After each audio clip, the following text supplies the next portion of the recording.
Darling, നിങ്ങൾ എന്തെടുക്കാം അവിടെ? Please ഒന്ന് നോക്കുന്നേ.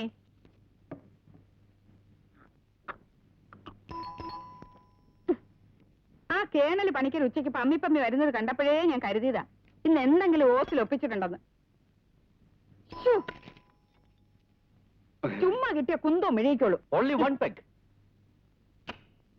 മിസ്സസ് ഭവാനി കുഞ്ഞമ്മ, ഇത് മിസ്റ്റർ മാധവൻ ഉണ്ണിത്താൻ, ശരിയല്ലേ? ആന്റി എന്താ ഇങ്ങനെ നോക്കുന്നേ?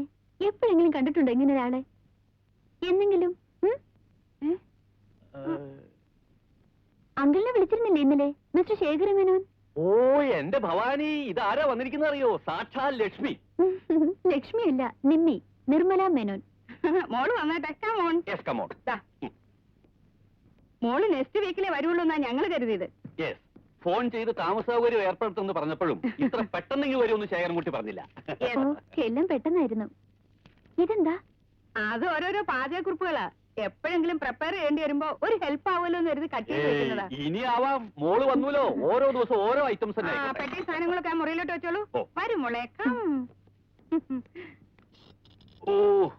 ആ ബാഗ് കൂടി എടുത്തോണ്ട് വരൂ ഡാർലിംഗ്. ശരി ശരി.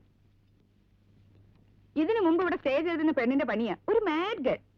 ഇതൊക്കെ നമുക്കങ്ങ് മാറ്റണമല്ലോ. എനിക്ക് കുറെ കൂടി സീരിയസ് ആയ മാഡ്നസ് ഉള്ളത്. ഏയ് മോൾ അങ്ങനെയൊന്നുമില്ല, കണ്ടറിഞ്ഞൂടെ? ആന്റി, ഭയങ്കര വിശപ്പ്. എന്താ ഉള്ളത് കഴിക്കാൻ? അയ്യോ, മോക്കിപ്പോ എന്താ തരിക?